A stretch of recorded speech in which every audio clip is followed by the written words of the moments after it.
ठीक ठीक है। ठीक। बोलो बांके बिहारी लाल अरे की की जय। जय। श्री राधा रमण हरि बोल। जय जय राधा रमण हरि बोल। श्री राधा रमण हरि बोल। जय जय राधा रमण हरि बोल। श्री राधा रमण हरि बोल। जय जय राधा रमण हरि बोल।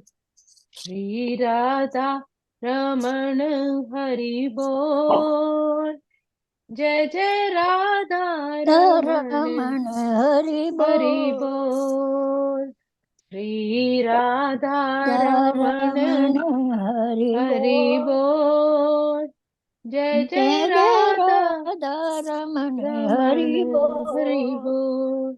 जय जय राधा रमण हरि बोल। जय जय राधा रमण हरि बोल।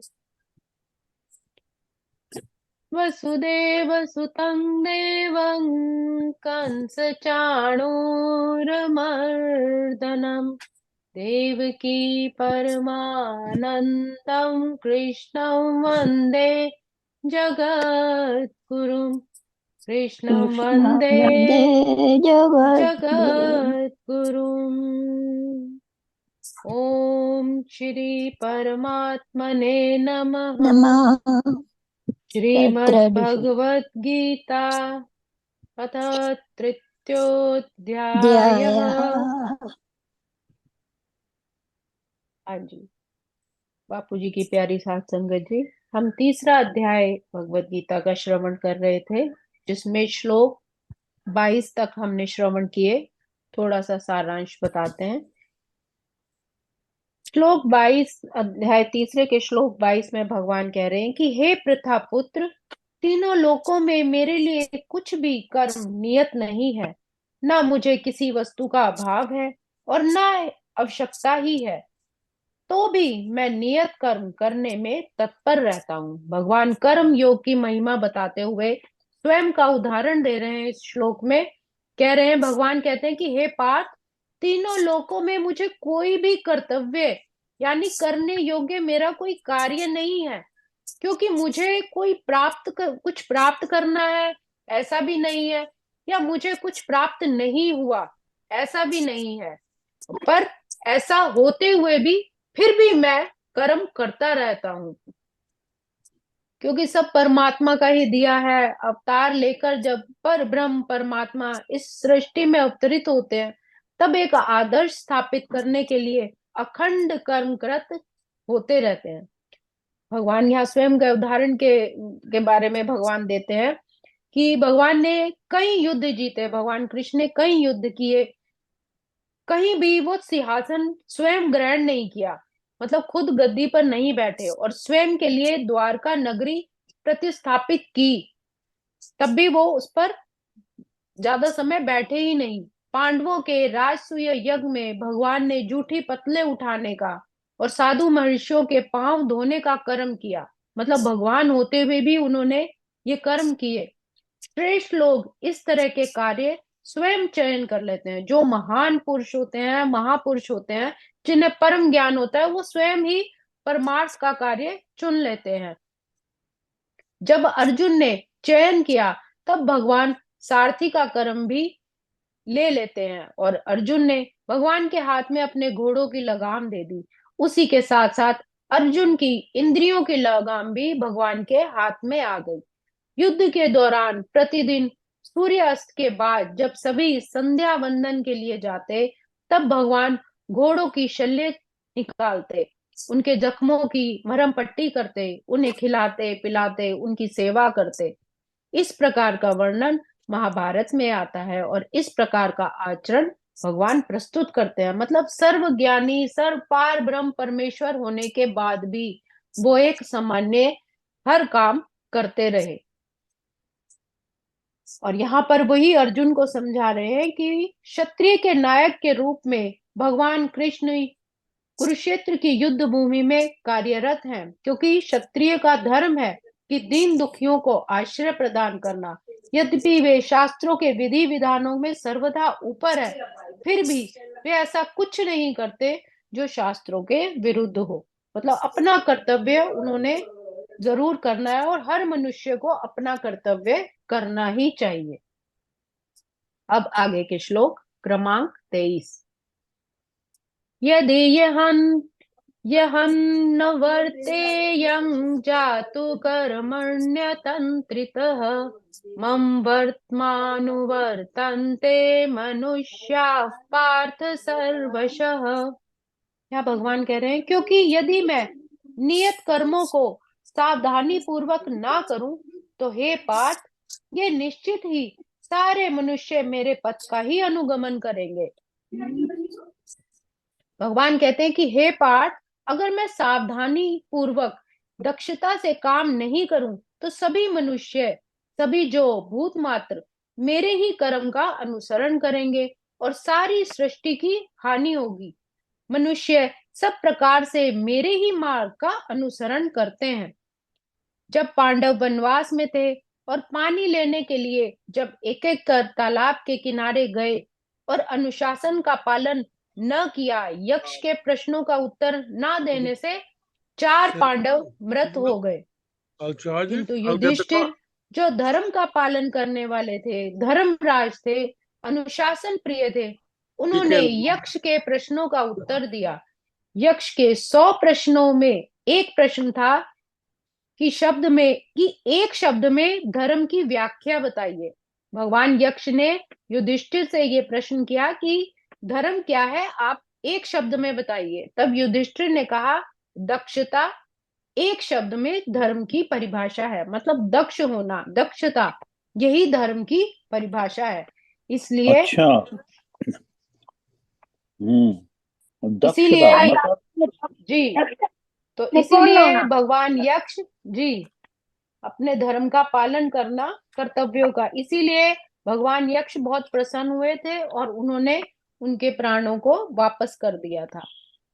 अच्छा, मैंने सुना था अभी उन्होंने ये क्वेश्चन किया था कि सारे लोग जो इतने इन्हें सबसे जो हैरान करने वाली आश्चर्यजनक बात क्या है, तो उन्होंने ये जवाब इतना सुंदर दिया था जो पिता संतराम जी ने लिखा है कि इंसान अपने रिश्तेदारों को, अपनों को देखता है जाते हुए, इस धरती से जाते हुए देखता है, उनको मरते हुए देखता है, फिर भी बस पलट के फिर अपने परिवार के साथ फिर लिपट जाता है, कुछ भी पता है भी जाना है। ये सबसे बड़ी हैरानगी की बात है कि देखते हुए भी ये जो जो कुछ हो रहा है, जी, ये उन्होंने बिल्कुल 100 प्रश्न किए पूरे थे। संसार फिर भी माया में लिपट जाता है। ये सबसे बड़ी जी हैरानगी की बात। अच्छा, जी, उन्होंने 100 ये भी। प्रश्न किए थे यक्ष हाँ, युधिष्ठिर से। 100 100 प्रश्न के किए थे 5? उनमें से। अच्छा, 100 100 हाँ, किए थे। क्योंकि उनके हाँ, भाइयों ने किसी ने भी जवाब नहीं दिया, अनुशासन का पालन नहीं किया, तो उन्हीं में से एक ये प्रश्न था। मतलब अच्छा, ऐसा मैं सोचा शास्त्रों में कहा 5 जाता किए है। थे, मुझे ये था भी तभी तुम्हें बाकी भी चारों को हम्म। अगर जिंदा करना है तो मैं चारों का 4 सवाल का और जवाब दूं। अच्छा, 100 जी किए थे, जी, ठीक है आपको जरा। हाँ जी। बस वो जो शास्त्रों में लिखा है हम उसी को ही अभी मान के चल रहे हैं। अगला हाँ श्लोक। जी। उत्सीदेयुरिमे लोका न कुर्यान् कर्म चेदहम् शङ्करस्य च कर्ता स्याम् उपहन्यामिमाः प्रजाः। यदि मैं नियत कर्म ना करूं तो ये सारे लोग नष्ट हो जाएंगे। तब मैं अवांछित जन समुदाय वर्ण संकर को उत्पन्न करने का कारण हो जाऊंगा और इस तरह संपूर्ण प्राणियों की शांति का विनाशक बनूंगा। भगवान कह रहे हैं कि अगर मैं ही अपने नियत कर्म नहीं करूंगा, मैं भी धर्म हम्म का पालन नहीं करूंगा, तो सारे लोग नष्ट हो जाएंगे। उसी तरह वो अपनी मनमानी करेंगे, तो इस तरह मैं हम्म अवांछित वर्ण संकर को उत्पन्न करने वाला हो जाऊंगा, अधर्म का कारण बन जाऊंगा। वर्ण संकर अवांछित जन समुदाय जो सामान्य समाज की शांति को भंग करता है।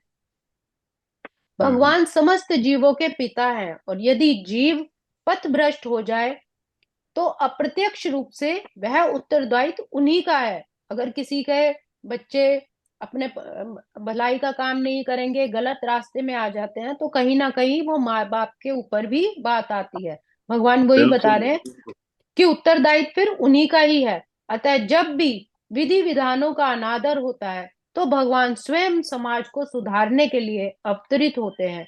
किंतु हमें ध्यान देना होगा, यद्यपि हमें भगवान के पद चिन्हों का अनुसरण करना है तो भी हम उनका अनुकरण नहीं कर सकते। अनुसरण और अनुकरण एक से नहीं है। अनुकरण मतलब जो उन्होंने उनको कार्य किए, और अनुसरण उनके उपदेशों का पालन करना। भगवान कहते हैं हम गोवर्धन पर्वत उठाकर भगवान का अनुकरण नहीं कर सकते जैसा कि भगवान ने अपने बाल्यकाल में किया। ऐसा कर पाना किसी भी मनुष्य के लिए संभव नहीं। हमें उनके उपदेशों का पालन करना चाहिए, ये अनुसरण है। उनके उपदेश हमारे लिए अच्छे हैं। मनुष्य को सावधान रहना चाहिए कि वह उनके कार्यों का अनुकरण न करे बल्कि उपदेशों का अनुसरण करे। उसे शिव जी बहुत के सुंदर बात, बहुत अनुकरण सुंदर। में विष का समुद्र नहीं पी लेना चाहिए। अब शिव जी का यहाँ उदाहरण दे रहे हैं कि शिव जी ने सागर तक के विष का पान कर लिया, किंतु यदि कोई सामान्य व्यक्ति विष की एक बूंद भी पीने का कार्य करेगा तो वह मर जाएगा। बिल्कुल। शिव जी के अनेक छद्म भक्त हैं जो गांजा और ऐसी अन्य मादक वस्तुओं का सेवन करते हैं, किंतु वह ये भूल जाते हैं कि इस प्रकार शिव जी का अनुकरण करके वो अपनी मृत्यु को ही बुला रहे हैं। इसी प्रकार भगवान कृष्ण के भी अनेक छद्म भक्त हैं जो भगवान की रास लीला या प्रेम नृत्य का अनुकरण करते हैं, किंतु वो ये भूल जाते हैं कि गोवर्धन पर्वत को धारण करने वाले भगवान कृष्ण ही है और गीता का ज्ञान देने वाले भी भगवान कृष्ण ही है। अतः सबसे अच्छा तो यही होगा कि लोग शक्तिमान का अनुकरण न करके उनके उपदेशों का पालन करें, उनके बताए हुए मार्ग पर चले, और हर व्यक्ति को अपना कार्य सावधानी से ही करना चाहिए। तभी हम परमात्मा के मार्ग का अनुसरण कर पाएंगे। वाह। अगला श्लोक। सक्ता कर्मण्य विद्वांसो यथा कुर्वन्ति भारत कुर्यान् द्विदान् तथा चिकीर्षुर्लोक संग्रहम्।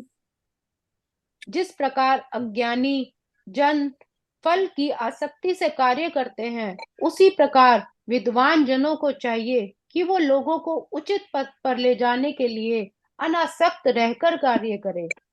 एक कृष्ण भावना भावित मनुष्य तथा एक कृष्ण भावनाहीन व्यक्ति में केवल इच्छाओं का ही भेद होता है। जो परमात्मा की भक्ति में लगा रहता है, ऐसे व्यक्ति कभी ऐसा कोई कार्य नहीं करते जो उनको अध्यात्म के विकास में सहायक ना हो। मतलब हमेशा वो वही कार्य करते हैं जो भगवान को प्रिय होते हैं। भगवान कहते हैं कि हे भारत, जिस प्रकार कर्म में आसक्त रहते हुए लोग कर्म करते हैं, उसी प्रकार उनकी आसक्ति चली गई है। कर्म की भी आसक्ति नहीं रही, फल की भी आसक्ति नहीं रही, और कृतित्व का अहंकार भी नहीं रहा। ये ही ज्ञानी की उच्च अवस्था है। मतलब उन्हें कौन सा कार्य करना है, क्या कार्य करना है, उन्हें किसी तरह का कोई अटैचमेंट ही नहीं है, और इस कार्य को करके क्या फल मिलेगा ये भी कोई अटैचमेंट नहीं है, और कृतित्व का अहंकार भी नहीं रहा कि ये काम मैंने किया है, ये मेरी वजह से हुआ। जब ऐसा भी मन में भाव नहीं आता तो भगवान कहते हैं वो ज्ञान की उच्च अवस्था है, जिसमें मैं, मेरा, ये सब चीजें अहंकार से वो परे चला जाता है। जो काम करता है परमात्मा के निमित्त होके करता है, सत्कर्म करता है, और बिना किसी लालच या आसक्ति के करता है, तो वो ही विद्वान कहलाता है।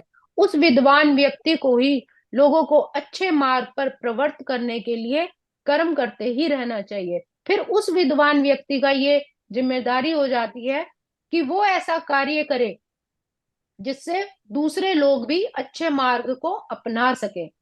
मतलब एक बार जो एक विद्वान हो गया जिसने परम अवस्था पाली, तो फिर उसकी ये सबसे बड़ा उसका कर्तव्य हो जाता है कि वो दूसरे भटके हुए लोगों को भी उस मार्ग पर ले जाए, उन्हें सतमार्ग से जोड़े।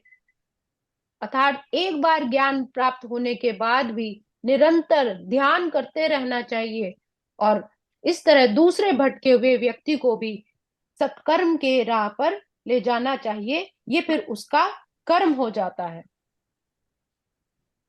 आज के श्लोकों को हम यही विराम देंगे, कल आगे के श्लोक श्रवण करेंगे। ओम श्री परमात्मने नमः। ओम श्री कृष्णार्पणमस्तु। हरे नमः। हरे नमः। हरे नमः। आज हमने श्लोक श्रवण किए 23, 24 और 25। कल आगे के श्लोक करेंगे। ठीक है, बहुत सुंदर। ऐसे हैं